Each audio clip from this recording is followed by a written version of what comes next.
Today on the Locked On Blues podcast, the St. Louis Blues opened up their season at home against the Columbus Blue Jackets this past Saturday and got out of there with a dominant 5-2 victory. Lots of goals, lots of action, lots of reactions and news to cover. I'm going to be breaking down every reaction from the game, all my thoughts, all my takeaways here on today's episode of the Locked On Blues podcast. Should be a good one. Make sure you stay tuned.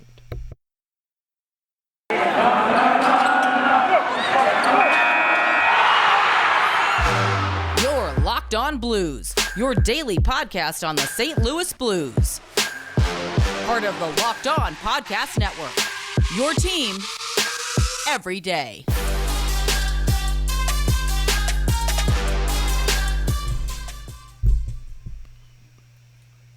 Ladies and gentlemen, welcome back to the Locked On Blues podcast, part of the Locked On Podcast Network, and your number one source for daily blues content. I'm your host, as always, Josh Hyman, and got a really fun episode for you guys today. If this is your first time joining the show, thanks for showing up. It's a good time to join. The regular season just kicked off, and the Blues won their first game 5-2. Get on the hype train while it's just leaving the station because, man, the Blues look good this year. I'm excited to talk about it. If you're coming back to the show, not your first time, thanks for making Locked On Blues your first listen. Don't forget to hit that follow or subscribe button wherever you get your podcast. It's completely free everywhere. Also, subscribe on YouTube. We are just a few away from 500. I'm going to check here. I'm going to get a live count. I know we were pretty close. I haven't checked since Friday. We are 6 away from 500 subscribers. So every subscription means a lot. It helps me, create an even better show for you guys, etc., etc. Without further ado, though, let's just jump into it. Let's jump into the game. Man, did it take a while. The regular season kicked off October 7th for some teams. They had the European games. And then October 11th, it kicked off for the rest of the league, not named the St. Louis Blues. We went an agonizing 8 days between the first regular season game and the first St. Louis Blues game, but man, was it worth the wait. The arena was buzzing the second that the feed cut in and John Kelly and Darren Panger's voice reached my ears. It was just like, oh, it's good to be back. It felt like we hadn't missed a beat. I was excited. Man, nothing. It's hard to remember how much hockey gets your heart rate going, even in the regular season, until you're watching a game. I was getting nervous and anxious before puck drop, and then during the game, I swear I don't think I dipped below 100 beats per minute. It was so fun, just having hockey back. Like, before we even get into the game, can we just take a minute to appreciate Blues hockey and how much fun it is? Just hockey in general, the NHL in general, it's just such a fun sport to watch. So fast-paced, so exciting, so much effort, blah blah blah. And they say you don't know what you have till it's gone. It's like, man, I missed hockey. And just right from the opening puck drop, it was like right back into game mode. It was like I didn't felt like it was the middle of the regular season, middle of the playoffs. It was like, oh yeah, that's right. This is what it's like. And it helps that the Blues have a pretty much identical team to last year. Apart from a few names here and there. But yeah, let's get into the game. Puck drop, teams start playing. Blues start out hot early, put a lot of pressure on Columbus. Doesn't really translate into much initially. They end up going on the power play pretty early into the game, and that's the big first question. Is the St. Louis Blues were top 5 in both power play and penalty kill last season. Can they repeat that success this year? And Pavel Buchnevich said, I think we can. Scoring on a beautiful one-time goal from Torrey Krug. Torrey Krug with a beautiful pass across, and then Pavel Buchnevich with an absolute rocket into the top corner. And man, that goal had me going crazy. It's always the first goal of the season that gets you.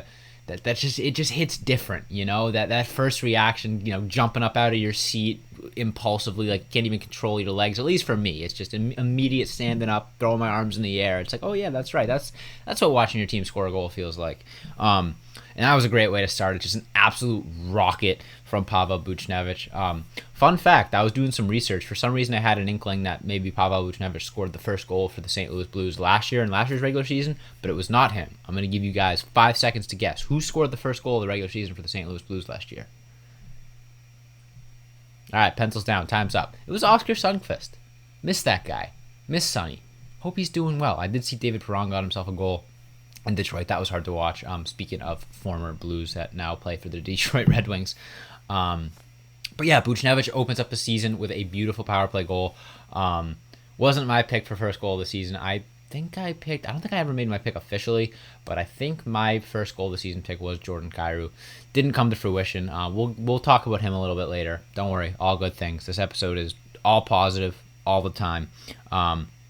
And yeah, the rest of the first period, honestly, was pretty back and forth. The Blues looked good at times. The Blues had some dominant stretches, but so did Columbus. Binnington looked really, really sharp in that first period, which was very encouraging to see. I've talked about how the whole season really hinges on him and his success and whether or not he can prove to be a full-time starting caliber goaltender. And he very much looked like that in the first period of Game 1 of the regular season. Gave me a lot to be excited about, a lot to be happy about there. And the first period ended, I believe the Blues were getting outshot at that point. Let me check. I know that Columbus definitely put a little bit of pressure on St. Louis there towards the end. But overall, it was pretty back and forth. I think, like I said, I think the Blues got outshot in that first period. But I might be wrong. I can't find the stat immediately, so I'm just gonna roll with it. But yeah, first period ends. Blues have a 1-0 lead. You got to feel pretty good about that. You know, you can't complain after a 1-0 lead. You know, leading after the first period of your season, and the Blues looked really sharp. You know, offense looked good, defense looked good, goaltending looked good. But yeah, before we jump into the recap of the second and third period, and then also my overall takeaways from the game, I want to tell you guys about a new sponsor, at least for me on this channel, and that is Simply Safe. The numbers don't lie. In the last decade, over 4 million people have chosen Simply Safe Home Security to protect their home.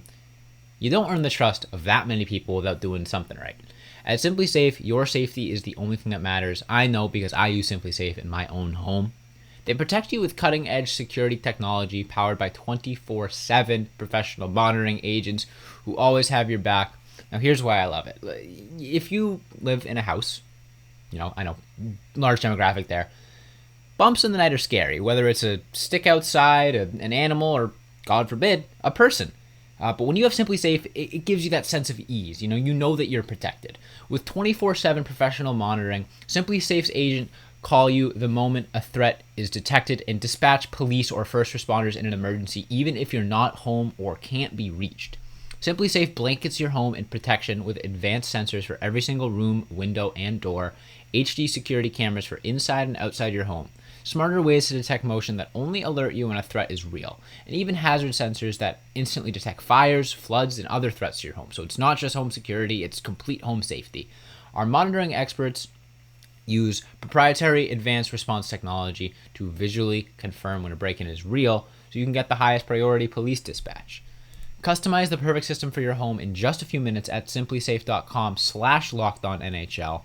You can save 20% on your Simply Safe security system when you sign up for an interactive monitoring plan, and plus you get your first month free when you visit simplysafe.com/NHL. So visit simplysafe.com/lockedonnhl to learn more. There is no safe like Simply Safe, and I'll be right back with the second half of today's episode. Okay, so first period's in the books. The Blues come back with a 1-0 lead, and then the second period happens, and a theme that I'm going to get into is the Blues this season look shockingly similar to the Blues last season, and second period struggles are included. Second period was a little scary for about 18 seconds.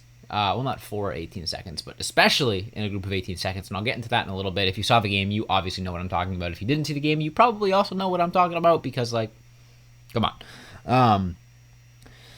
But the Russian goal train continues as Vladimir Tarasenko gets himself a goal just a minute and 4 seconds into the period, and man, did he look pumped to score it. I've said that Tarasenko's going for 40 this season, and I really do maintain that.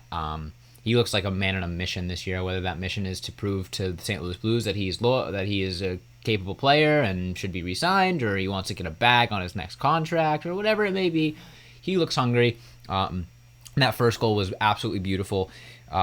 Great passing from the St. Louis Blues. Robert Thomas to Justin Falk, and then Justin Falk finds Vladimir Tarasenko, who is just incredibly patient, waits out the goaltender, and then finds the smallest little window to put the puck in and scores a goal to double the Blues lead to 2. But it did not last long, as Gustav Nyquist scored to make it 2-1 on a kind of a fluke play. Wrist shot comes in, hits Colton Parayko right in the nose. So first of all, right there, the puck's bouncing out of control. Jordan Binnington is expecting the puck to go on net. It hits Colton Parayko in the nose. All of a sudden, he's out of position, and Parayko's down, leaking blood. Gustav Nyquist picks up the loose puck, fires it past Binnington. You can't really be too upset about that one. As much as it was frustrating, it was definitely a fluky goal. But what got me actually upset was 18 seconds later, when the Blues gave up a little bit of an odd man rush sort of thing, and Sean Corrali slides a pretty weak goal past Jordan Binnington to tie the game at 2, and just like that, in the span of 18 seconds, your 2-0 lead has evaporated. Columbus has all the momentum in the world. They are ready to go. They just scored 2 goals in 18 seconds. They feel like they can score whenever they want.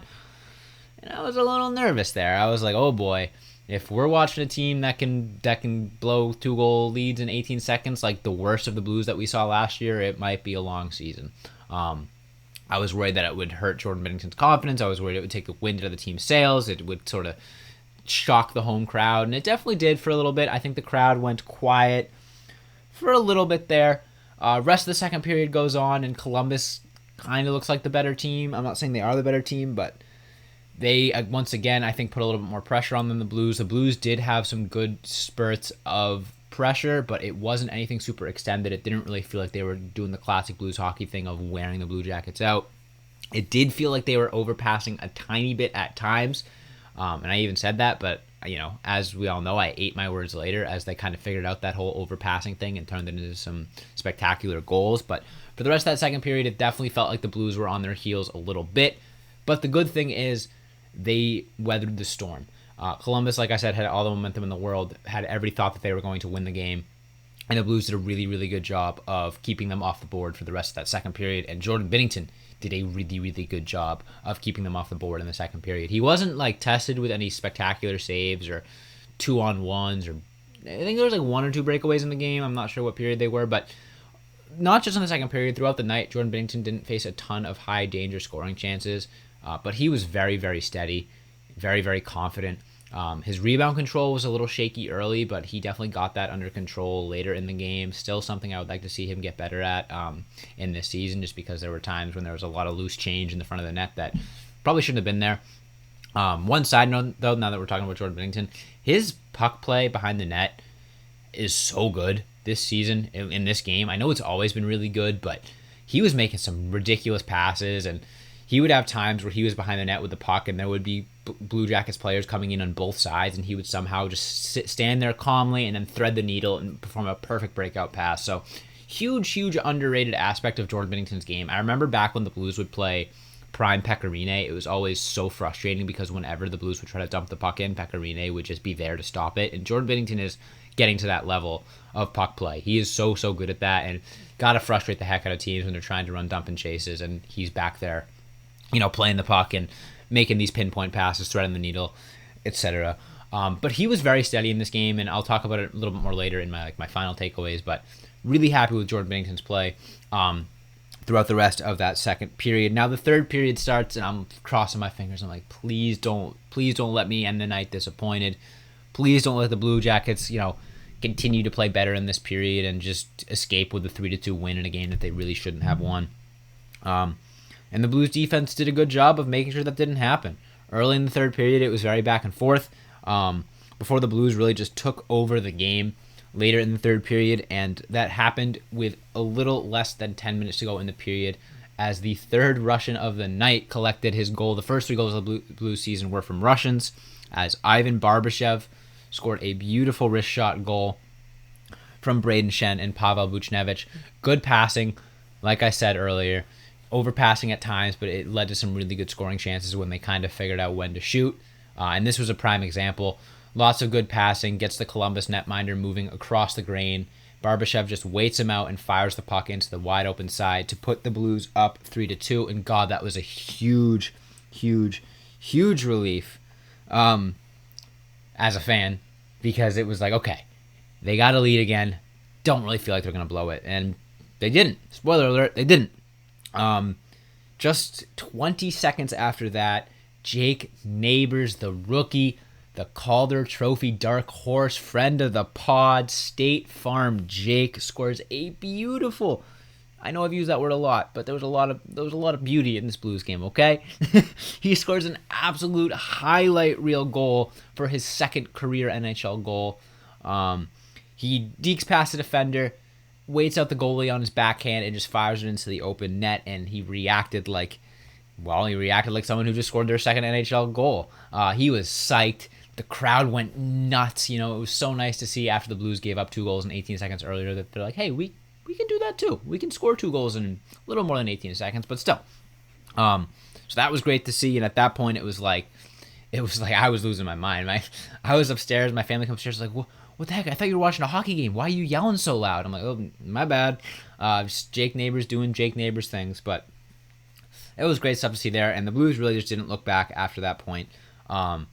Played a really strong rest of the third period. Everyone was solid. And then Vladimir Tarasenko scored maybe one of the easiest goals of his career. The Columbus Blue Jackets are getting ready to pull their goalie. They turn the puck over in the neutral zone. Tarasenko walks in and fires a 60-75% power wrist shot from almost the blue line, and just goalie isn't ready. Gets past him. 5-2 Blues. That's all she wrote. Spectacular game all around. 4.5 stars. Minus half a star for that one flurry in the second period. But other than that, they looked pretty much perfect in terms of what it takes to be a good hockey team with their current roster. So that being said, in this upcoming third and final segment, I'm going to give you my overall takeaways from the Blues season, what they can build upon, and hopefully what they can iron out moving forward. Should be a fun segment. Make sure you stay tuned.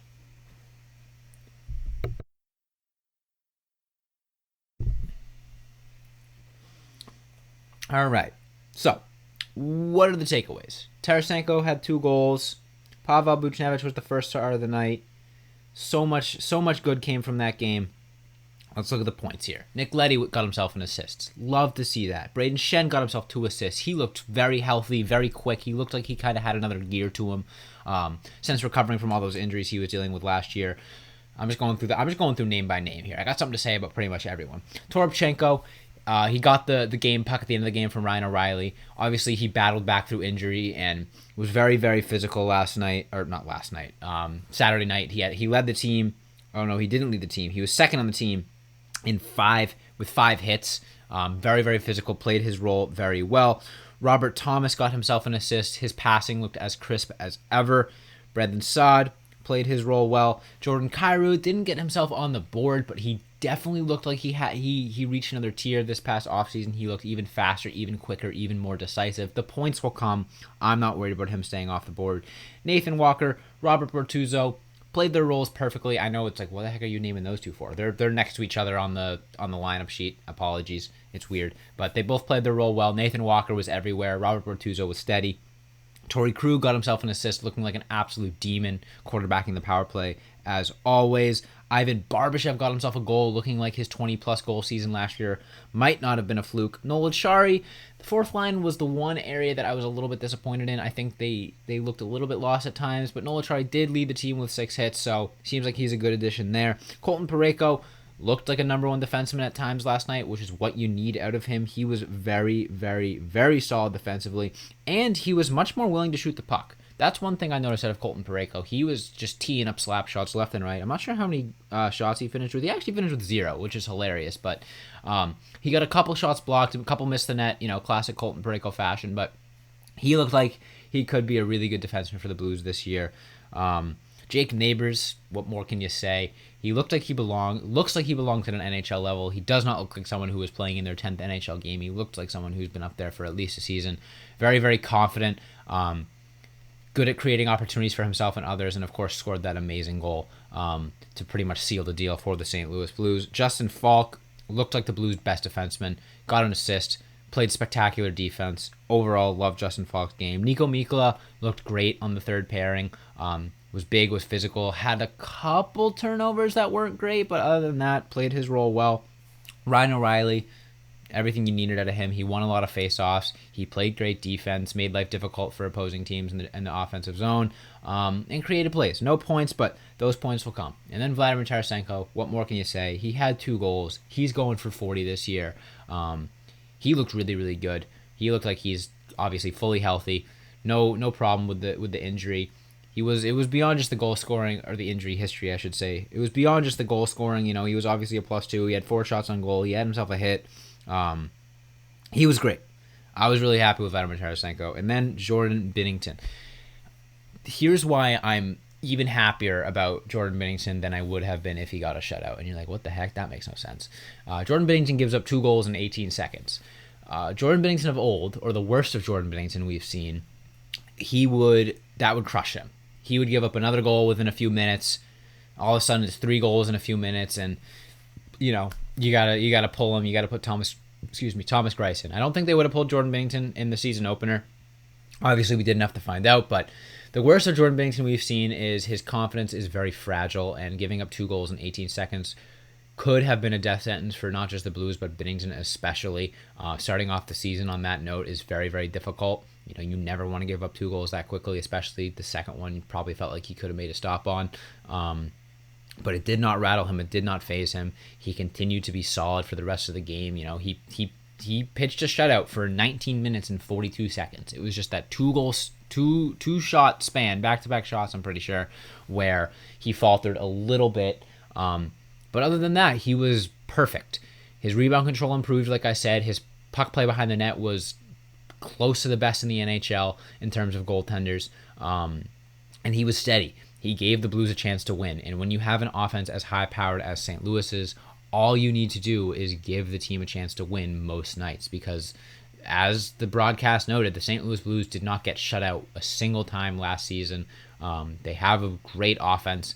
If you just play your game as a goalie, you know, give up 2 goals, sometimes 3, God forbid, sometimes 4, you can still win those games when you have an offense as talented as the St. Louis Blues. I loved what I saw out of night 1 for the Blues. I cannot wait to see how they build on it. Their next game is unfortunately not until Wednesday at 10 p.m. Eastern, 9 p.m. Central against the Seattle Kraken. So I think we will finally see Jaden Schwartz play against the Blues.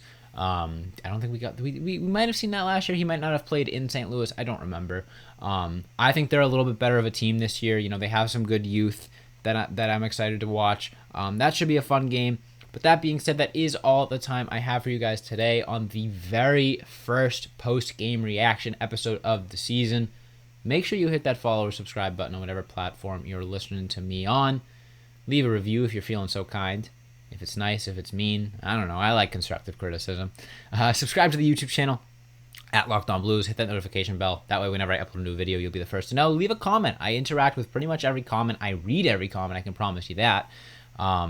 So yeah, definitely leave a comment if you have any ideas for a future show, or you just have a comment, you think I'm an idiot, you think what the heck, how could you think that about this player, you dummy? Let me know in the comments. I like I said, constructive criticism, it's great.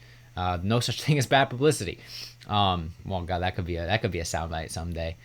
Anyways, that being said, thank you all so much for listening to the show. I'm so excited that Blues hockey is back. Look forward to plenty more episodes coming out moving forward. Thank you all so much for listening, and as always, let's go Blues.